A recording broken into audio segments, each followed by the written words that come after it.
Okay, so today we are going to look for properties of continuity. हमने last topic जो देखा था we have talked about intervals के ऊपर अगर हम अप्लाई करेंगे। अभी इंटरवल मतलब हमारा क्या वैरी करेगा जी, domain of a function. Domain अगर फाइनाइट रहेगा तो हमारा एक तो ओपन इंटरवल रहेगा या फिर क्लोज इंटरवल रहेगा। यही डोमेन अगर इनफाइनाइट रहेगा तो हमारा माइनस इन्फिनिटी से प्लस इन्फिनिटी पे चेकआउट करना पड़ेगा। पूरे डोमेन के अंदर अगर हर एक पॉइंट के ऊपर अगर कंटिन्यूअस है तो हम उसको बुलाते हैं एवरीवेयर कंटिन्यूअस। डोमेन अगर पर्टिकुलर चुन चुन के दिया है तो हम उसको एवरीवेयर कंटिन्यूअस नहीं बुलाएंगे if some points are excluded. ठीक है। So today's topic is properties of continuity.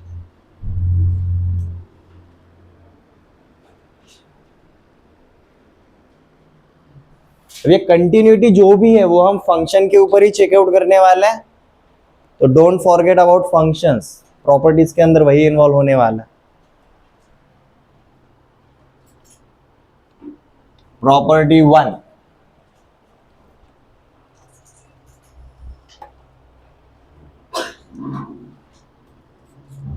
if f and g are continuous functions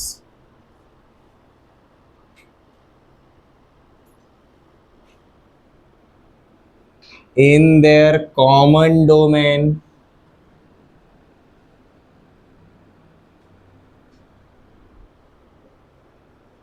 D,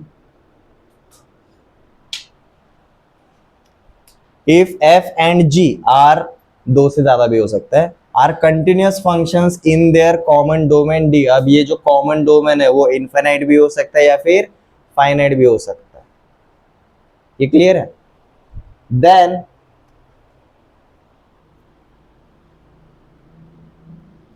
then number 1, f plus g is continuous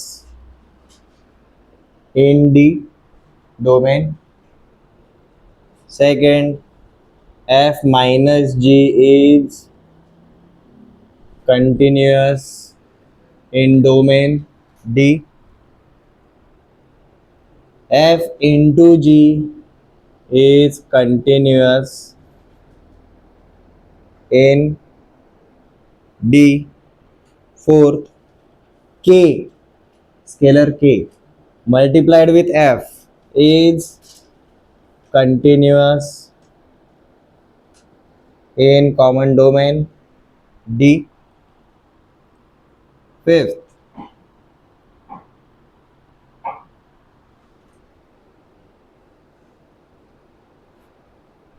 1 upon f is continuous in D except where f is 0.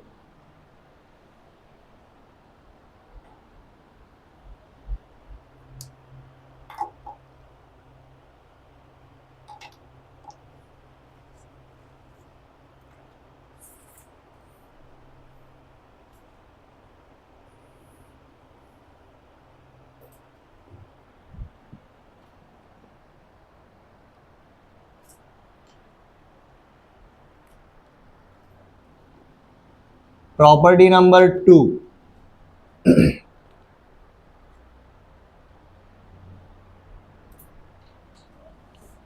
Composition of two continuous functions. Like इसमें common domain वाले ही अगर F and जी है और उनका हम composition कर रहे हैं, मतलब एफ ऑफ जी या फिर जी ऑफ एफ अगर हम ऐसे क्रिएट कर रहे हैं, वो भी कैसा रहेगा जी, कंटिन्यूअस ही रहेगा। तो composition of two continuous functions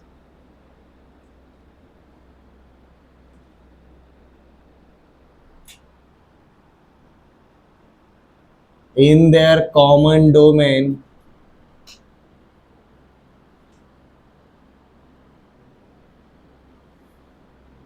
is continuous.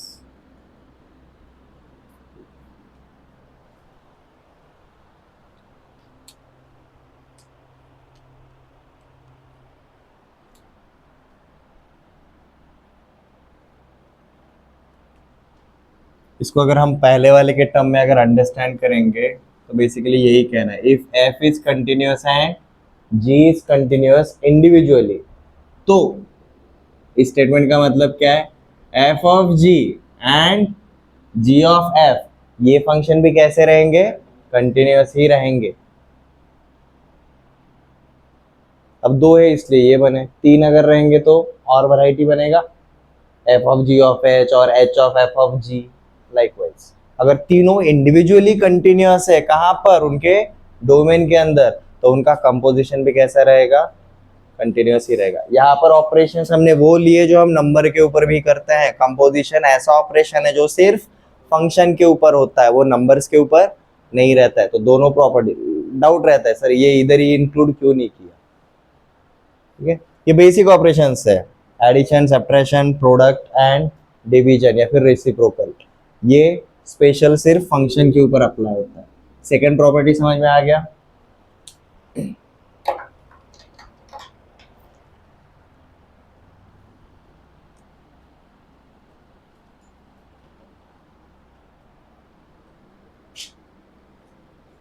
Third property,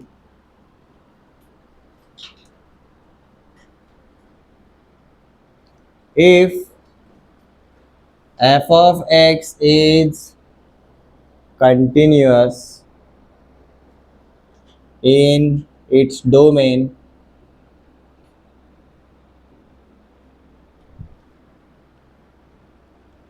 then modulus of f of x is also continuous। अगर मेरा कोई भी फंक्शन है वो कंटिन्यूअस है उसके डोमेन में, पॉजिटिव है निगेटिव है फर्क नहीं पड़ता। अब हमने उस फंक्शन के ऊपर क्या लगाया, मॉडुलस फंक्शन लगाया। ये अप्लाई करने के बाद भी वो कंटिन्यूअस का कंटिन्यूअस ही रहेगा। इसका हम एग्जांपल देखेंगे, आपको ये प्रॉपर्टी समझ में आ जाएगा। लेट्स जस्ट से हमने एक फंक्शन क्या देखा जी, y is equal to sine x. इसका ग्राफ हमें पता है कैसा रहता है जी, ये 0, ये π/2, ये पाई, ये 1 और ये नीचे -1। ये ग्राफ हम कुछ ऐसे बनाते हैं, ये 3π/2, यहाँ पर 2π। अरे ग्राफ कहाँ से, यहाँ से ऐसा आता है, फिर ये आगे वापस कैसा जाता है, ऐसा कंटिन्यूसली जाएगा, पीछे भी कैसा रहेगा ऐसा। लाइक समझ में आ रहा है। अभी जो ब्लैक कलर में किया वो मैंने कौन सा ड्रॉ किया जी, y is equal to sine x. अब हम क्या लगाएंगे जी, इसके ऊपर मॉड लगाएंगे। तो अब मैं किसका ग्राफ ड्रॉ कर रहा हूँ, y is equal to modulus of sine x. Modulus का मतलब क्या रहता है, नेगेटिव वैल्यू रहेगा क्या, कभी नेगेटिव वैल्यू नहीं रहता। जो भी वैल्यू रहेगा हमेशा क्या रहेगा, पॉजिटिव रहेगा। तो y कभी नेगेटिव होगा क्या, y कभी भी नेगेटिव नहीं होगा। बट एक्स एक्सिस के नीचे y क्या रहता है, नेगेटिव रहता है। और मॉडुलस का मतलब क्या रहता है, भाई जो भी नीचे है वो उतना ही पार्ट अब ऊपर जाएगा, जो भी नीचे उतना ही पार्ट अब ऊपर जाएगा। तो देखो ये फंक्शन कैसा बनेगा, जितना भी पार्ट नीचे ग्राफ है ना वो अब ऊपर की तरफ शिफ्ट, जितना भी पार्ट नीचे है वो अब ऊपर की तरफ शिफ्ट। जो ऊपर है वो तो ऊपर ही है क्योंकि मॉड है, पॉजिटिव तो पॉजिटिव ही रहेगा, जो नेगेटिव है वो क्या बन जाएगा, पॉजिटिव। तो अब देखो ब्लैक कलर में ये फंक्शन है साइन एक्स, ये फंक्शन है मॉड ऑफ साइन एक्स। दोनों के दोनों कैसे हैं, कंटिन्यूअस ही है। एग्जाम्पल से समझ में आ गया एवरीवन, ठीक है। किसी भी फंक्शन के ऊपर मॉड लगाते हो ना, सीधी बात, उसका जो भी ग्राफ रहेगा ना, एक्स एक्सिस के नीचे जो भी बनना है वो ऊपर भेज दो। मतलब ये आप क्या कर रहे हो, मॉड कर रहे हो। ये क्लियर है। माइनस साइन एक्स अलग रहेगा, माइनस साइन एक्स मतलब क्या रहेगा, जो ऊपर है वो नीचे आएगा, जो नीचे है वो ऊपर हो जाएगा, निगेटिव साइन से मल्टीप्लाई कर रहे हो ना तब, ठीक है। तो ऊपर का नीचे और नीचे का ऊपर, बट किसके अलावा, एक्स एक्सिस के अलावा। मॉड में सिर्फ नीचे वाला पार्ट ऊपर जाएगा, ऊपर वाला पार्ट ऊपर ही रहेगा। ये समझ में आ रहा है एग्जाम्पल। थर्ड प्रॉपर्टी क्लियर है।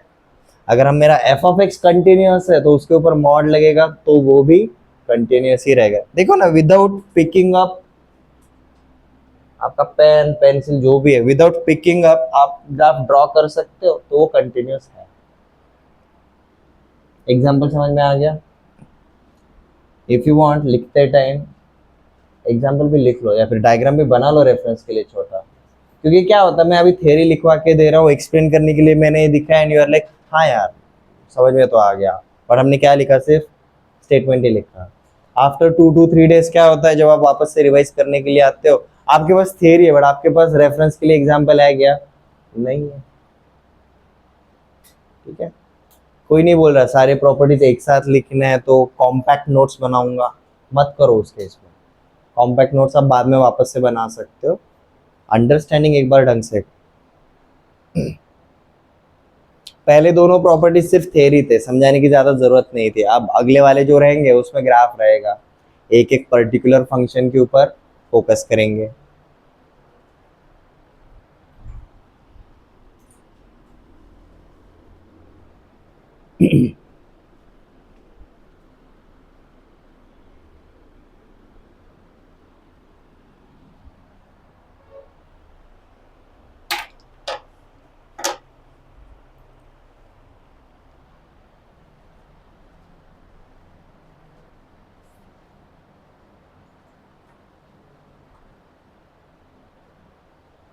ये समझ में आ गया।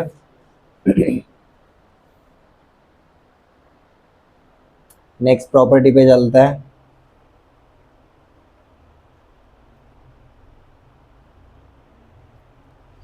अब देखो, अगर आपको फंक्शन चैप्टर, जो हमने तीसरा चैप्टर लिया था फंक्शन, उसमें हमने कुछ स्पेसिफिक स्टैंडर्ड फंक्शंस देखे थे, like constant function, identity function, modulus function, याद आ रहा है, लॉगरिथमिक फंक्शन देखा था, एक्सपोनेंशियल भी देखा था, उसमें कुछ पर्टिकुलर टाइप ऑफ फंक्शंस देखे थे।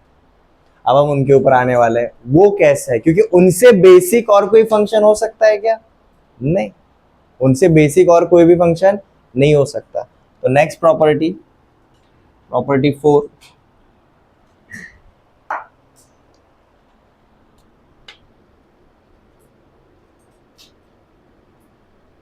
constant function is everywhere continuous function।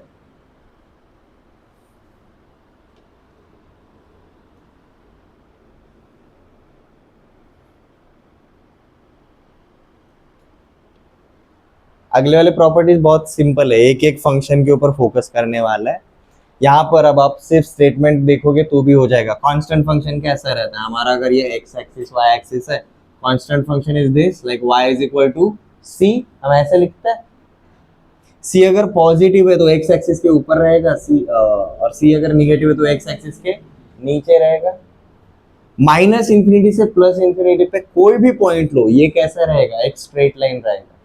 Recognise कैसे करें, जब भी कोई स्ट्रेट लाइन बनता है वो हमेशा कैसा रहेगा, एवरीवेयर कंटिन्यूअस। कांस्टेंट फंक्शन का graph is a straight line, it is a everywhere continuous function. Next identity function, ये भी कैसा रहेगा,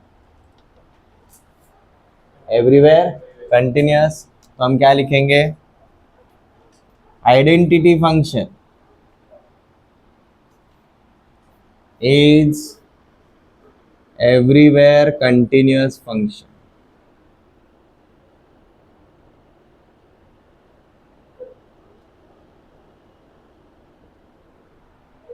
आपका इस फंक्शन का निगेटिव भी अगर लोगे, लाइक अगर आइडेंटिटी फंक्शन मतलब क्या रहता है, y is equal to x. What if अगर यहाँ पर अगर मैंने माइनस साइन से मल्टीप्लाई किया तो ये क्या बन जाएगा, y is equal to minus x. But according to first property k times of f of x तो कंटिन्यूअस ही रहेगा, सिर्फ k का वैल्यू क्या है अब -1, तभी तो ये -x बनेगा, ठीक है। तो y is equal to x अगर मेरा ऐसा ग्राफ बनता है, y is equal to minus x कैसा बनेगा मेरा, ऐसा ग्राफ बनेगा, बट दोनों के दोनों कैसे रहेंगे, कंटिन्यूअस ही रहेंगे। तो ऐसा नहीं कि सिर्फ आइडेंटिटी फंक्शन के लिए भी, आइडेंटिटी फंक्शन का आप निगेटिव भी अगर लेते हो वो भी कैसा रहेगा, कंटिन्यूअस ही रहेगा।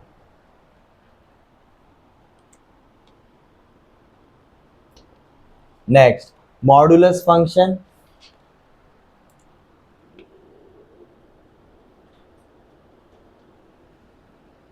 Modulus function is everywhere continuous function.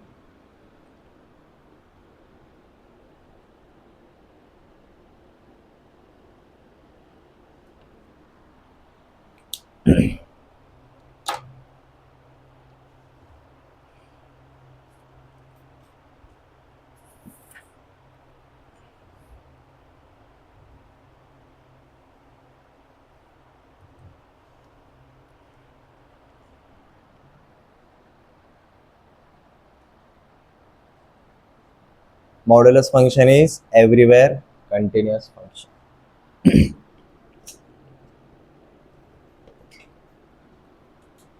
Next,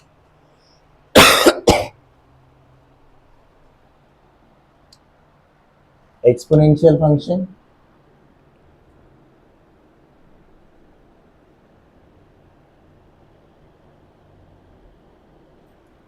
exponential function is again, ये भी कैसा है जी, everywhere continuous function.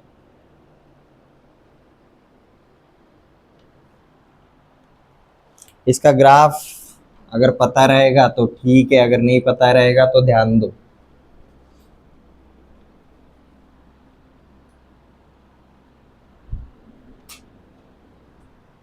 Exponential function के दो ही ग्राफ बनते हैं, y इज इक्वल टू ए का पावर x,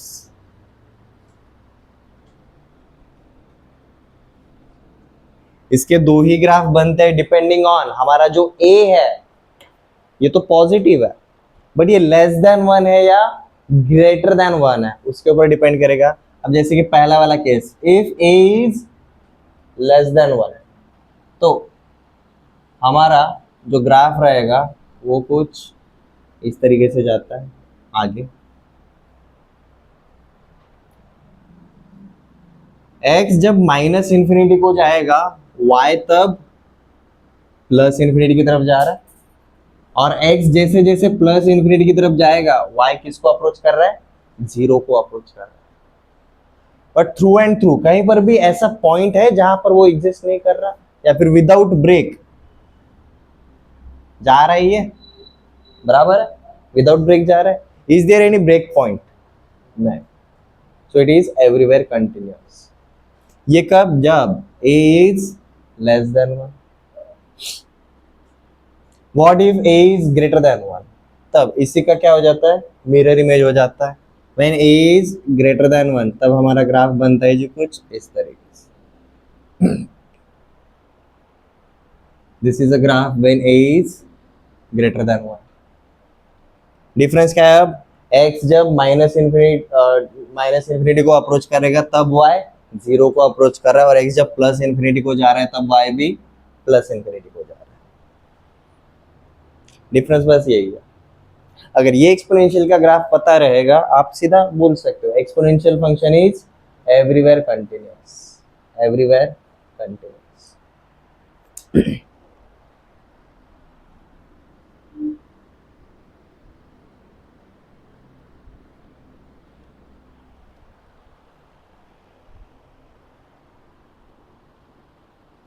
नेक्स्ट देखते हैं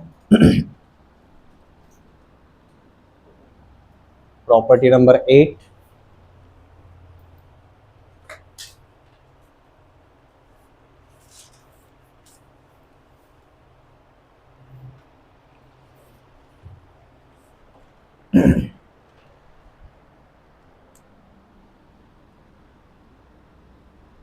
polynomial function is everywhere continuous function.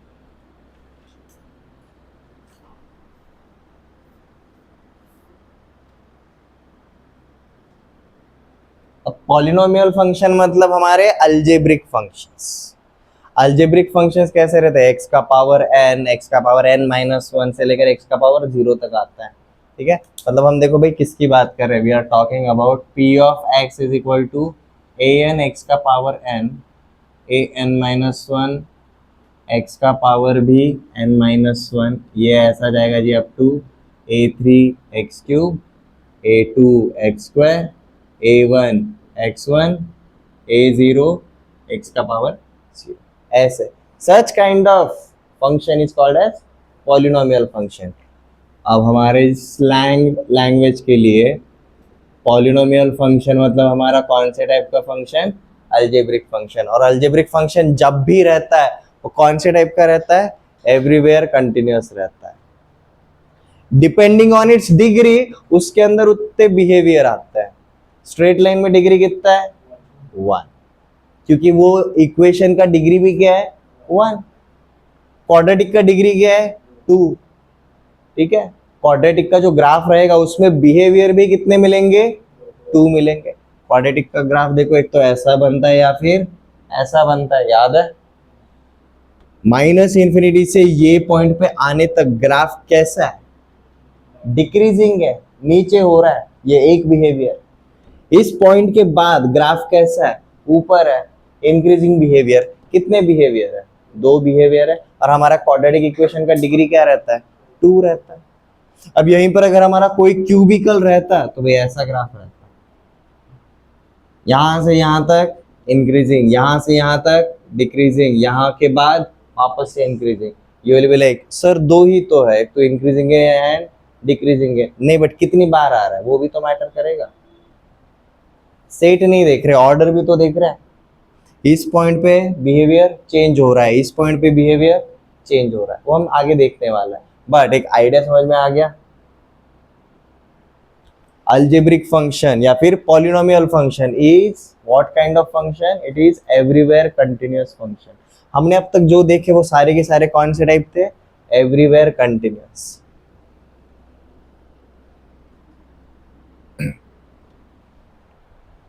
इसका मतलब माइनस इन्फिनिटी से प्लस इन्फिनिटी तक कोई भी वैल्यू डालो आपको हमेशा वो पॉइंट मिलेगा ही मिलेगा।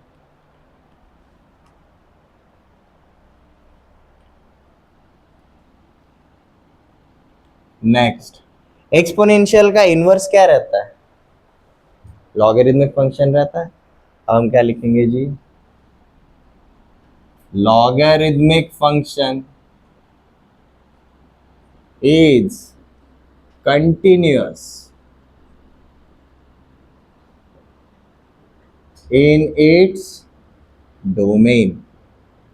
ये एवरीवेयर नहीं है क्योंकि इसका डोमेन ही छोटा है।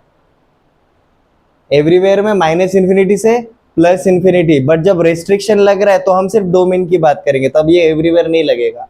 अब जैसे कि लॉगरिथम का अगर आपको ग्राफ अगर याद आ रहा है, ऐसा एक ग्राफ जाता है, this is when this is y is equal to log of x with base a, but specially when a is greater than 1। तो ग्राफ देखो आगे जाते टाइम इंक्रीज हो रहा है। ठीक है, अब यही what if a is less than 1, तब हमारा ग्राफ बनता है जी कुछ इस तरीके से, इसी का मिरर इमेज।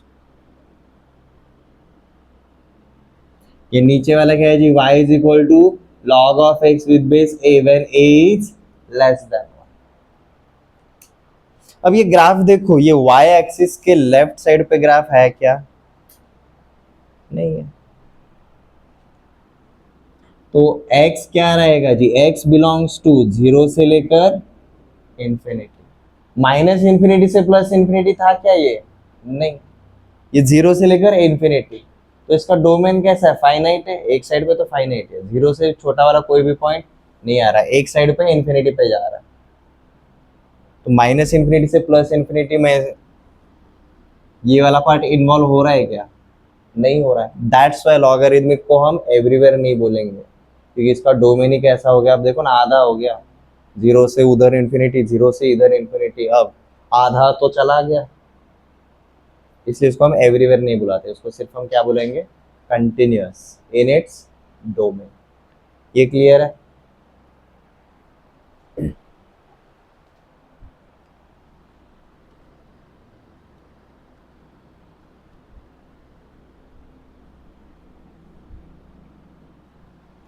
अलजेब्रिक देख लिया, एक्सपोनेंशियल देख लिया, लॉगरिथमिक देख लिया, बचा क्या? ट्रिग्नोमेट्रिक एंड इनवर्स ट्रिग्नोमेट्रिक, वो देख लेते हैं।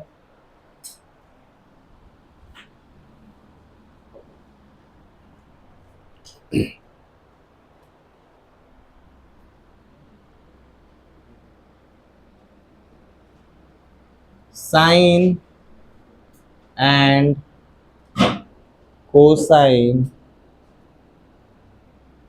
are only everywhere continuous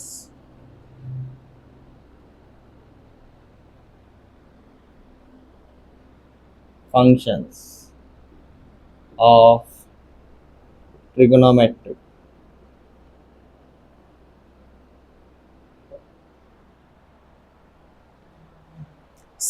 trigonometry के अंदर हमारे टोटल कितने फंक्शंस है? 6। 6 में से साइन एंड कोसाइन यही दो ऐसे हैं जो कैसे है, एवरीवेयर कंटिन्यूअस, क्योंकि उनका ग्राफ हम माइनस इन्फिनिटी से plus infinity without picking up your pen pencil जो भी ड्राइंग टूल है वो उठाए वगैरह हम ड्रॉ कर सकते हैं, वेव के जैसा जाता है। ठीक है, और उसी के अलावा जो बचे हुए like tan cot sec and cosec, इनका क्या रहता है भाई, जब जब साइन डिनोमिनेटर में रहेगा, साइन 0 रहेगा, तब तब देखो आपका कोसेक और कॉट डिफाइन नहीं होता। जब जब कोसाइन डिनोमिनेटर में रहता है मतलब टैन एंड सेक के, तो जब जब कोसाइन 0 होगा तब तब टैन एंड सेक वहां पर डिफाइन नहीं होंगे। ठीक है, प्रॉपर्टीज 11 बच्चे वालों के लिए देखते हैं।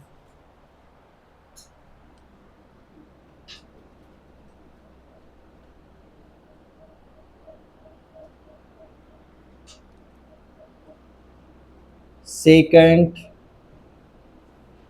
Cosecant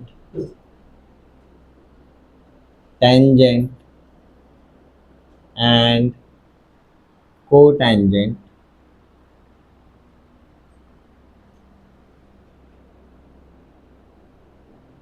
are trigonometric functions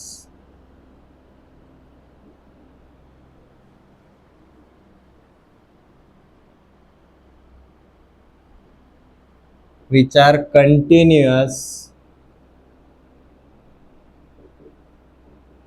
in their respective domain.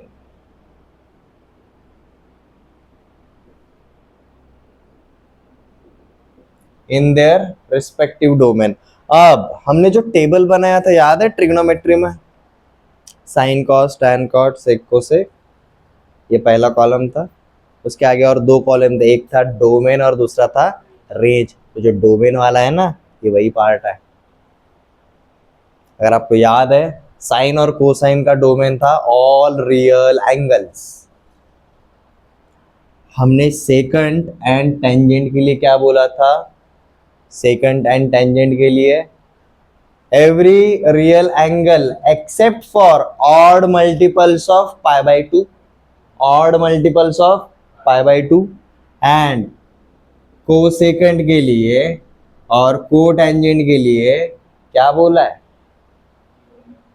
All real angles except for even multiples of pi by 2। ये इस तरीके से हमने क्या किया जी, उनका डोमेन डिफाइन किया है। मतलब 90 डिग्री के ऑड मल्टीपल सेकंड और टेंजेंट में से हटा दिए, 90 डिग्री के even multiple cot and cosec के इसमें से हटा दिए। ऐसे हटा के हमने क्या बनाया जी, उनका डोमेन। तो उनके डोमेन के अंदर वो हर जगह पर कैसा है? कंटिन्यूअस है।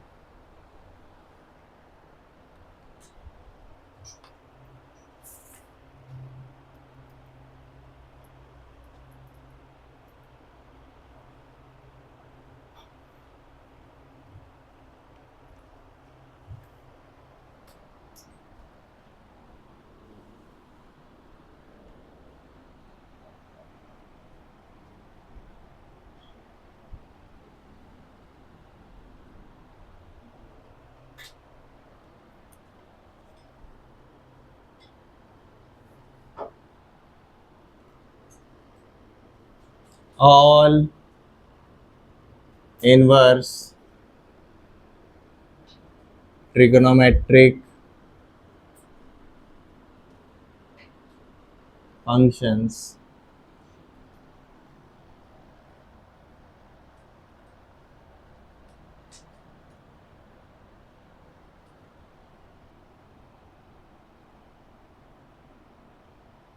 are continuous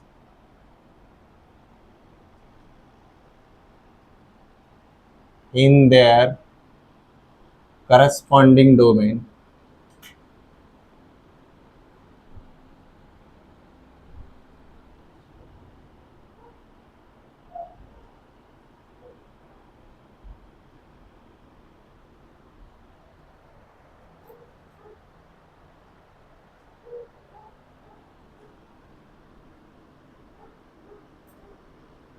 एक्सेप्ट, दो ऐसे फंक्शन है जो नहीं होते हैं, ठीक है, एक्सेप्ट फॉर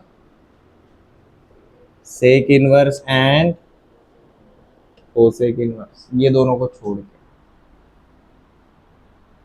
सबका डोमेन काफी छोटा है, हमने देखा है, हमने सिर्फ 180 पाई वाला पैच रखा है इनका डोमेन, ठीक है।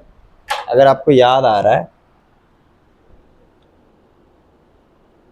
ये वाला table, sine inverse, cos inverse, tan inverse, cot inverse, sec inverse and cosec inverse, इनका डोमेन क्या था, 180 डिग्री का पैच था, बस उतने पार्ट में हम देखते थे। जैसे कि साइन इनवर्स के लिए हम क्या बोलते थे, -π/2 से लेकर, सॉरी ये रेंज था हमारा डोमेन क्या था जी, -1 से +1।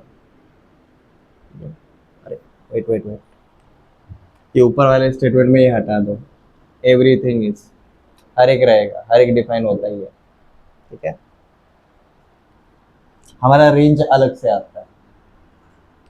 कॉस इनवर्स भी क्या रहेगा, -1 से +1, टैन इनवर्स -∞ से +∞, कॉट इनवर्स -∞ से +∞, सेक इनवर्स -∞ से -1 यूनियन विथ 1 से लेकर ∞। ये डोमेन हमने डिफाइन इस तरीके से किया है, ठीक है। तो बस इतने ही प्रॉपर्टीज है, यू विल फाइंड आउट। पहले 3 तक ही हमें थोड़ा सा ध्यान देना पड़ा, उसके बाद तो बस basic standard types of functions ही हमने देखे हैं।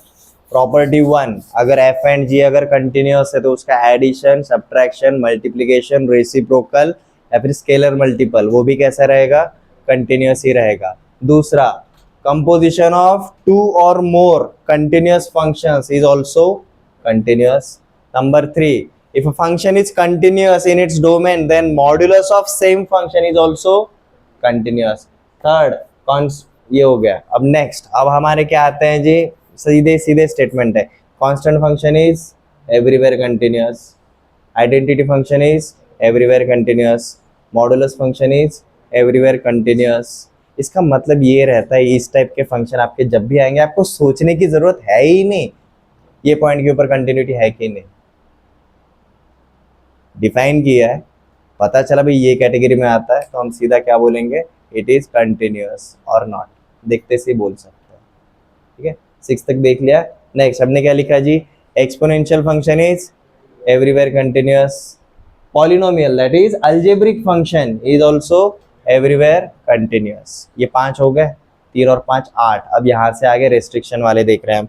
लॉगरिथमिक फंक्शन का डोमेन शॉर्ट रहता है, इसलिए ये एवरीवेयर कंटिन्यूअस नहीं बोलेंगे, डोमेन जिस तरीके से डिफाइन किया है उसके अकॉर्डिंग ही रहेगा। तो logarithmic function is continuous in its domain, ठीक है। उसके बाद हम ट्रिग्नोमेट्री पे गए। ट्रिग्नोमेट्री में हमने 2 कैटेगरी बनाए, एक ऐसे हैं जो एवरीवेयर कंटिन्यूअस है और दूसरे ऐसे हैं जो एवरीवेयर कंटिन्यूअस नहीं है। तो सिर्फ साइन और कोसाइन ही ऐसे 2 फंक्शन है जो कैसे हैं, everywhere continuous. Other than those, बाकी के जो 4 ट्रिग्नोमेट्रिक फंक्शंस है वो उनके डोमेन में कैसे है, कंटिन्यूअस है। बट अगर आपको ये पता रहेगा odd multiples of 90 and even multiples of 90 छोड़ के, आपको क्लैरिटी आ जाएगा। And finally, inverse functions are always continuous in their corresponding domain. ये clear है everyone?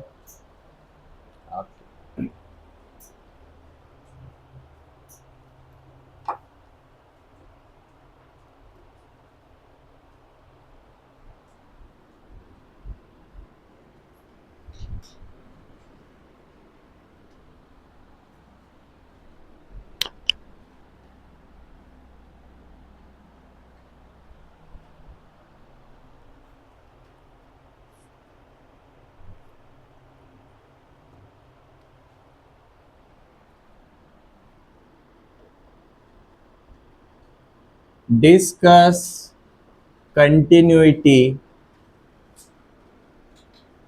for following. Discuss continuity for following. Number one, f of x is equal to sine of 2x upon x when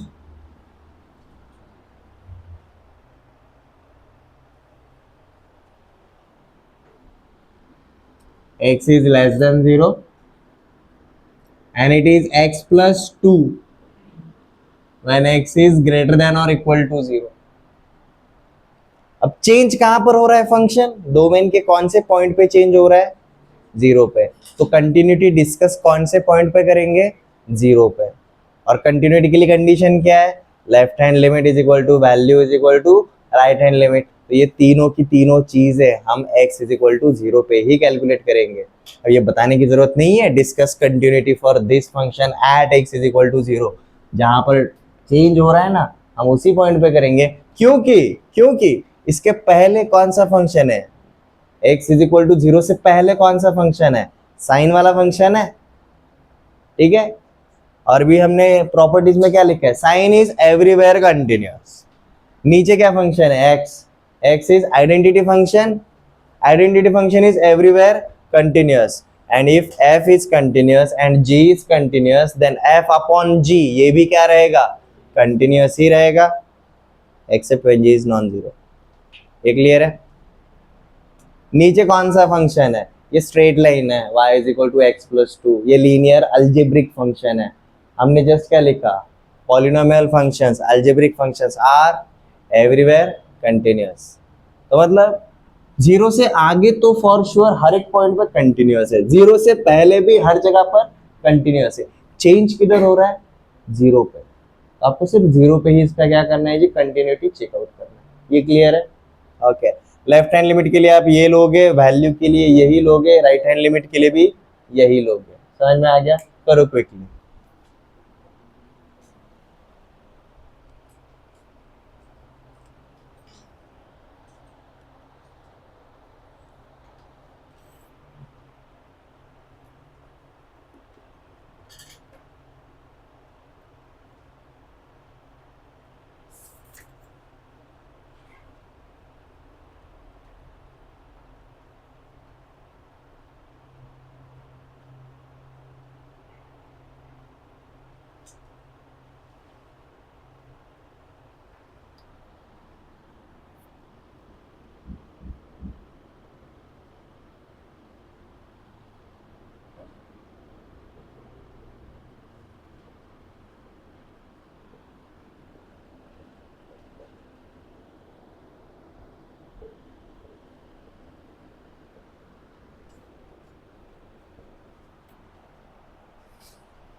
पहला वाला हुआ जी किसी का? Easy था। आपको left hand limit is equal to right hand limit is equal to value मिलेगा।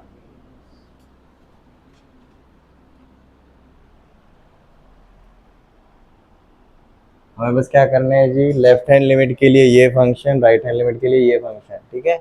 अब discuss continuity. तो देखो पहले वाले क्वेश्चन के लिए हम कौन से पॉइंट पे देख रहे हैं जी? At point x is equal to 0। आप जब प्रैक्टिस कर रहे हो ना, ये आदत डाल लो, लिमिट्स कैलकुलेट कर रहे हो या फिर कंटिन्यूटी चेकआउट कर रहे हो, कौन से पॉइंट पे कर रहे हो वो पहले से ही मेंशन किया करो। तो मतलब 3 पॉइंट सिस्टम झंझट हट जाता है। मतलब हमारे 3 पॉइंट्स क्या रहेंगे? अब x इज इक्वल टू 0 जा रहे हैं ना, तो एक रहेगा 0 माइनस डेल्टा, एक रहेगा 0 और नेक्स्ट क्या रहेगा आपका? 0 प्लस डेल्टा, ठीक है। ये पॉइंट पे आपको क्या मिलेगा जी? लेफ्ट हैंड लिमिट मिलेगा। ये वाले पॉइंट पे आपको वैल्यू मिलेगा और ये वाले पॉइंट पे आपको राइट हैंड लिमिट मिलेगा। अब कौन सा फंक्शन लेना है वो क्लियर हो जाता है यहाँ पर। जैसे कि x 0 minus delta is less then 0, तो लेस देन 0 के लिए हम क्या लेंगे जी भाई? Sine of 2x upon x। इसके ऊपर लिमिट अप्लाई होंगे जी x अप्रोचिंग 0। वैल्यू मतलब क्या रहता है? सीधा f ऑफ 0। अब RHL क्या है? 0 plus delta. 0 plus delta is greater then 0, तो ग्रेटर देन 0 के लिए हमारा कौन सा फंक्शन है? x plus 2। तो यहाँ पर हम क्या चेकआउट करेंगे जी भाई? Limit x approaching 0 for x plus 2। आपको ये कैलकुलेट करना है बस। अब इक्वल टू 0 किधर है? इधर है। तो यहाँ पर हम सीधा क्या करेंगे जी? x प्लस 2 का ही वैल्यू चेकआउट करेंगे। ये समझ में आ गया एवरीवन? Rough idea. आपको एमसीक्यूज के लिए जो फास्ट जानना है बट आप शुरुआत पे ही हो, ये वाला तरीका सबसे सही रहता है कैलकुलेशन करने के लिए। पूरा का पूरा data at the same time आप देख सकते हो। कंटिन्यूटी के लिए क्या चाहिए? Left hand limit, value and right hand limit चाहिए। तो तीनों को साइमल्टेनियसली सॉल्व करो, ठीक है। क्वेश्चन में फंक्शन जिस तरीके से चेंज हो रहा है, आपको कौन से पॉइंट के लिए कौन सा फंक्शन लेना है वो एक बार का कंफ्यूजन हट जाएगा। अब सिर्फ कैलकुलेशन ये देखो, यहाँ पर क्या x इज अप्रोचिंग 0, ये हमारे स्टैंडर्ड फॉर्मेट में आ रहा है क्या? अब तक नहीं आया। अब मैंने यहाँ पर क्या किया जी? ऊपर और नीचे 2 से मल्टीप्लाई किया, कुछ फर्क पड़ेगा? नहीं। अब इसके ऊपर limits, sine of 2x upon 2x such that x is approaching 0, ये क्या बन जाता है? लिमिट्स 1 बन जाता है। 2 इंटू 1 2। यहाँ पर x इज इक्वल टू 0 पे देखना है ना, तो x का वैल्यू 0 डालो, आपको वैल्यू क्या मिलता है? 2। 0 plus delta plus 2, delta is equal to 0। यहाँ पर आपको राइट हैंड लिमिट पे क्या मिलता है? 2। तो हमें left hand limit is equal to right hand limit is equal to value मिला। तो हमारा क्वेश्चन नंबर 1 कैसा है? कंटिन्यूअस है या नहीं है? है, कंटिन्यूटी है। ये समझ में आ रहा है?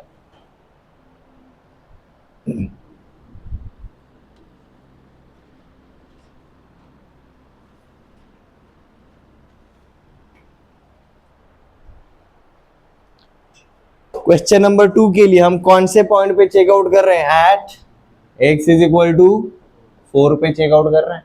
तो हम क्या करेंगे? x इज इक्वल टू 4, यहाँ पर 4 माइनस डेल्टा के लिए रहेगा और यहाँ पर 4 प्लस डेल्टा के लिए चेकआउट कर रहे हैं। तो जब इक्वल टू 4 है तो देखो उसका वैल्यू ही गिवन है। क्या गिवन है? 0। अब जब नॉन इक्वल है तो क्या लेना है जी हमें? ये पहला वाला function, that is mod of x minus 4 upon x minus 4 and mod of x minus 4 upon x minus 4। यहाँ पर क्या है जी? हमारा limit x approaching 4 from negative side and here limit x approaching 4 from positive side। अब ये कर रहे हैं while calculating। हम सीधा क्या करते हैं? हम जानते हैं x अगर 4 को अप्रोच कर रहा है तो x minus 4 is equal to 0। 0/0 format मिलता है। अगर आप सीधा डालने के लिए जाओगे तो indeterminate format, but indeterminate format का हम वैल्यू नहीं जान सकते, बट लिमिट्स तो कैलकुलेट करना आता है। हम सीधा क्या करेंगे जी? x इज इक्वल टू लिखेंगे 4 माइनस डेल्टा। तो as x is approaching 4, delta is approaching 0। You will find out after calculating this. Limits delta approaching zero for x की जगह ये डालो 4 माइनस डेल्टा माइनस 4 का modulus divided by 4 minus delta minus 4, नीचे plus 4 minus 4 cancel, ऊपर भी plus 4 minus 4 cancel, ऊपर क्या बचा, ऊपर बचा जी माइनस डेल्टा का मॉडुलस और नीचे बचा जी माइनस डेल्टा का modulus plus delta upon minus delta, delta delta cancel, आपका क्या बचेगा -1। आपको लेफ्ट हैंड लिमिट मिला -1। आपको वैल्यू क्या पता है, 0 गिवन है। अब देखो राइट हैंड लिमिट सेम चीजें करेंगे तो यहाँ पर आपको मिलता है जी limit delta approaching 0 for 4 plus delta minus 4 upon 4 plus delta minus 4, mod of plus delta upon plus delta, आपको क्या मिलता है जी वैल्यू 1। तो देखो अब ये लेफ्ट हैंड लिमिट कैलकुलेट किया, वैल्यू गिवन था, राइट हैंड लिमिट कैलकुलेट किया, तीनों के बीच में इक्वालिटी है क्या, नहीं है। तो हम क्या बोलेंगे क्वेश्चन नंबर 2 के लिए, x इज इक्वल टू 4 के ऊपर कंटिन्यूटी नहीं है, बाकी हर पॉइंट पे है but x is equal to 4 के ऊपर कंटिन्यूटी नहीं है।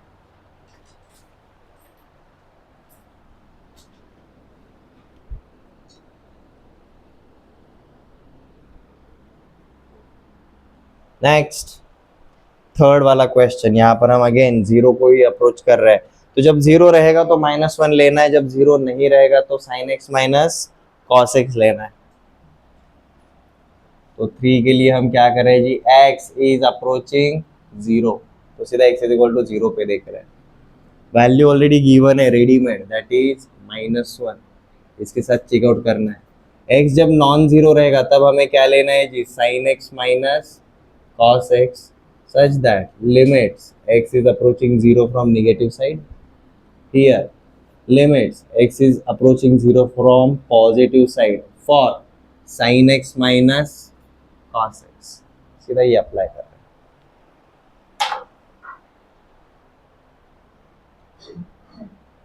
ठीक है, यहाँ पर हमें क्या करना पड़ेगा जी, लेफ्ट हैंड लिमिट के लिए हम लेंगे 0 माइनस डेल्टा और यहाँ पर राइट हैंड लिमिट के लिए हम लेंगे जी 0 प्लस डेल्टा, x की जगह पर सीधा डालना है और वैल्यूज कैलकुलेट करना है। लेफ्ट हैंड लिमिट ये बन जाता है जी sine of 0 minus delta minus cos of 0 minus delta.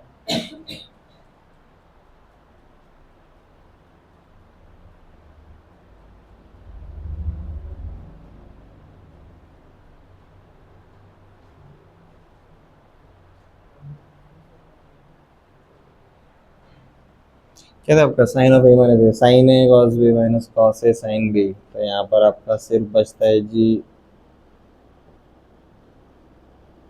Minus sine of delta, यही बचेगा। दो स्टेप्स को कंपाइल किया quickly, sine of A minus b अगर आप अप्लाई करोगे तो देखो क्या हो जाएगा, sine a cos b minus cos A sine B, but sine zero तो जीरो है तो ये पूरा टर्म क्या हो जाएगा जीरो, कॉस जीरो क्या रहता है 1 रहता है, तो 1 into minus times of sine D, तो क्या बचेगा माइनस साइन डेल्टा। यहाँ पर cos of A minus B क्या बन जाएगा जी हमारा, cos A cos B plus sine A sine B, और ये माइनस साइन बाहर है तो अंदर जब मल्टीप्लाई करेंगे तो सब कुछ माइनस में आएगा, तो ये बन जाएगा जी हमारा cos A cos B sine A sine B, but sine zero तो जीरो रहता है तो ये पूरा टर्म क्या हो जाएगा जीरो, आपका क्या बचेगा कॉस जीरो इज 1, तो आपका सिर्फ बचेगा जी minus cos of delta, sine delta क्या रहता है जीरो, माइनस कॉस जीरो क्या रहता है 1, 0 माइनस 1 इज -1। सेम चीज हम वहां पर करेंगे, you will also get here -1।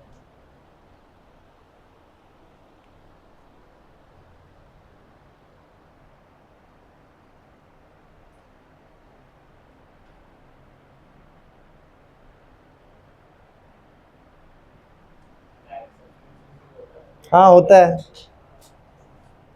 है ना, कौन नहीं बोला। डिस्कस करने के लिए बोला ना, तो भाई डिस्कशन थोड़ा बड़ा चलना चाहिए, ठीक है। डिस्कशन में ये एक सेंटेंस में थोड़ी ना कंप्लीट हो जाएगा। कभी खुशी कभी गम थोड़ी ना है, लाइक कह दिया ना बस, कह दिया।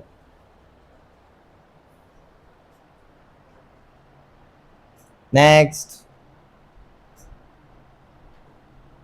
डायरेक्ट सब्स्टिट्यूशन अगर करोगे, what I am saying is, आपको ये जो स्टेप्स है वो सब्जेक्टिव अप्रोच के लिए यूज करने पड़ते हैं, ठीक है। द मेन रीजन वाई आप एमसीक्यूज में अच्छे से कर पाते हो, जब आपको theoretically subjectively step wise answer लिखना है, तब आप मार क्यों खाते हो, यही एक रीजन। हमें पता है डायरेक्ट सब्स्टिट्यूशन से आ रहा है, बट दिखाना है भाई, मार्क्स चाहिए ना रिटर्न एग्जाम में, सब्जेक्टिव वाले पेपर में, तो लिखने पड़ेंगे स्टेप्स। हमने कैलकुलेशन में हर जगह पर लिखते बैठे क्या, limits x approaching zero from negative side, नहीं लिखते, बट मेन एग्जाम में 11th 12th के बोर्ड के एग्जाम्स में लिखना पड़ेगा, जरूरी है। फोर्थ, मिलता है क्या, continuous at x is equal to 2। Direct substitution से भी पता चल जाता है, 2 2 जा 4, 4 - 1 3, एक्स का वैल्यू 2 डालो, 3 × 2 upon 2, 2 2 cancel 3, left hand limit is equal to right hand limit मिल जाता है, तो भाई ये क्या रहेगा, कंटिन्यूअस रहेगा at x is equal to 2।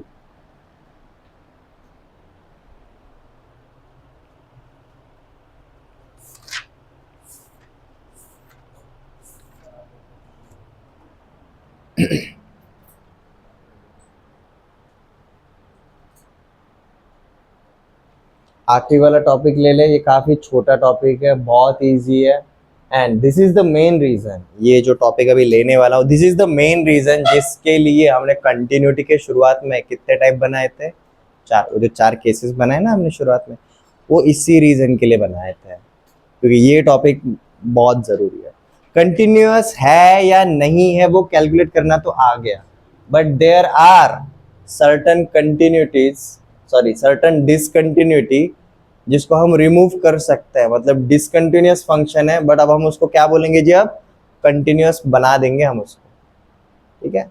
अगर वो ग्राफ ओपन करते हो फिर से, कैटेगरी 2 देखो, indeterminate form, 0/0 form, indeterminate form, उसके लिए हमने कंडीशन क्या लिखा है, limits does exist but value does not exist, value को हम कैलकुलेट नहीं कर सकते, इसलिए बोल रहे एग्जिस्ट नहीं करता।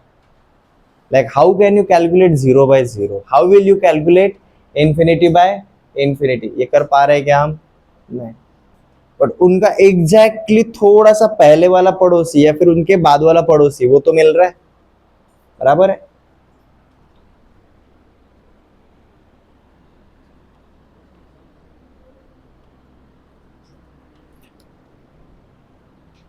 तो हम क्या कर रहे हैं जी, देखो ये जो हमने 4 एग्जांपल देखे, उसमें से पहला, तीसरा और चौथा कंटिन्यूअस था, दूसरा वाला एग्जांपल कंटिन्यूअस नहीं था।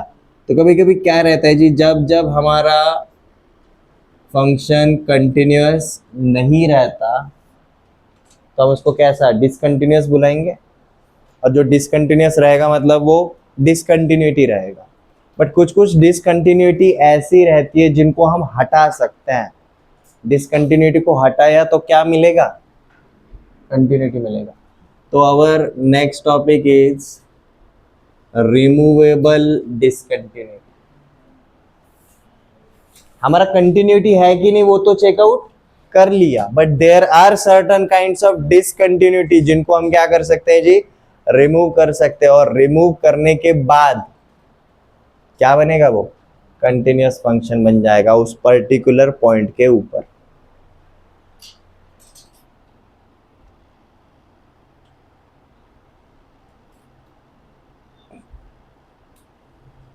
Late f of x upon g of x is a function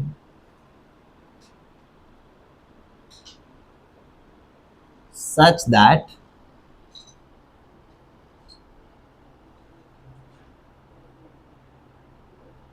at point x is equal to a, f of x upon g of x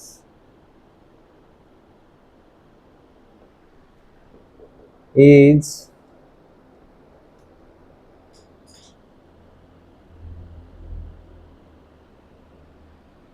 indeterminate, is indeterminate।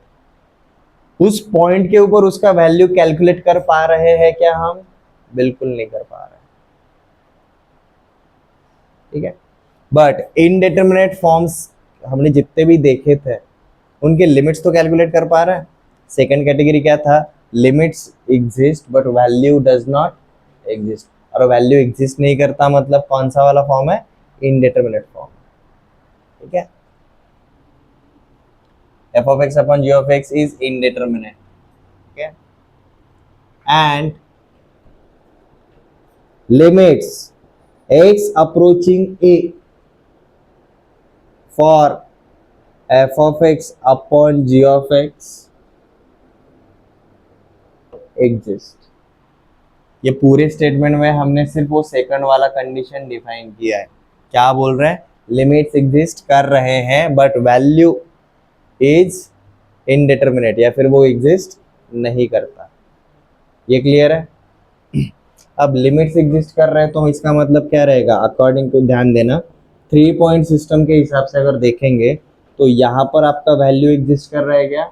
नहीं कर रहा, but उसके पहले वाले point के ऊपर कर रहा है, उसके बाद वाले पॉइंट के ऊपर कर रहा है। और ये जो पॉइंट है वो कैसा है? वो पहले और तीसरे पॉइंट के बीच में, sandwich theorem.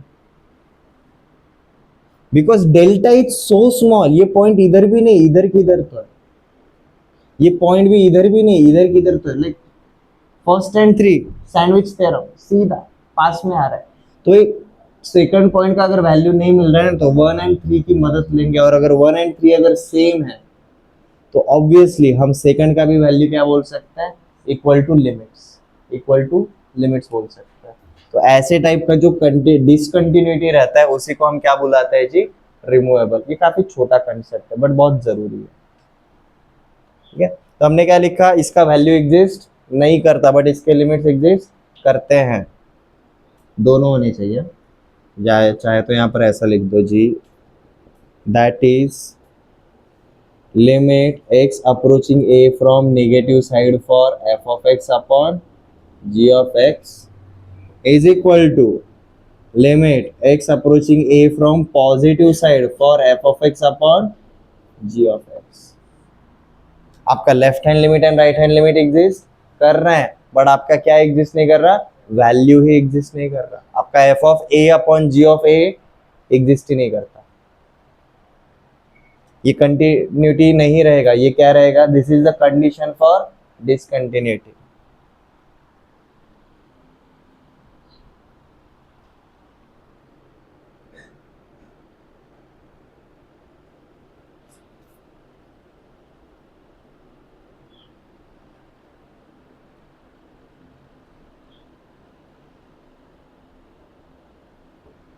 This is a condition for discontinuity.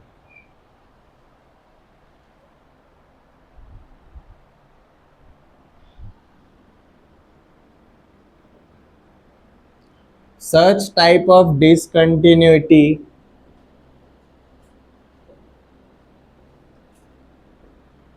can be removed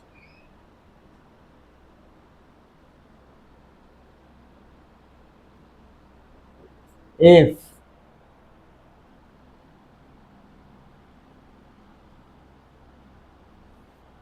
limits x approaching a for f of x upon g of x is equal to f of a upon g of a।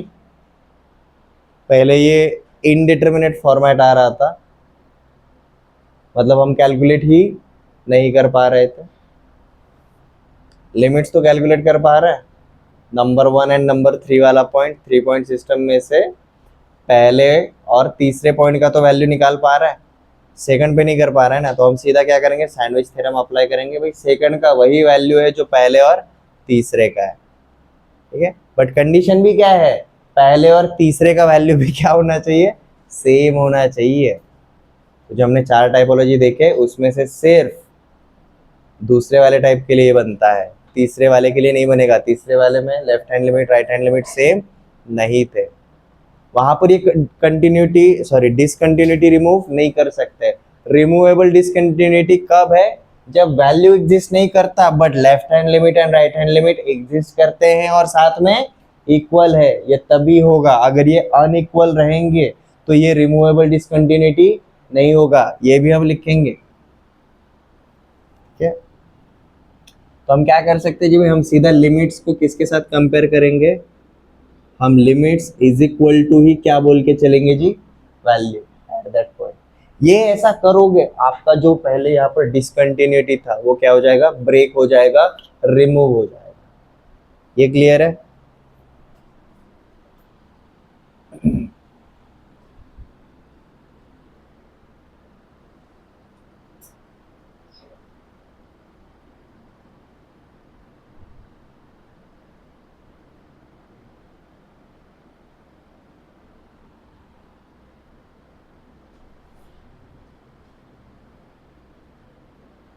And we can say f of x upon g of x is continuous at x is equal to a। But कब, ये करने के बाद, ये करने के बाद ही होगा।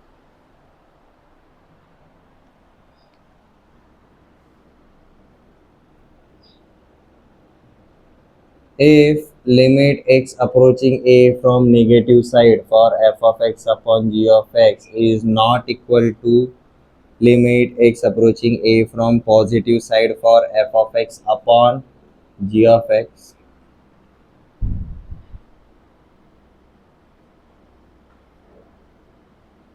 then it is non-removable discontinuity।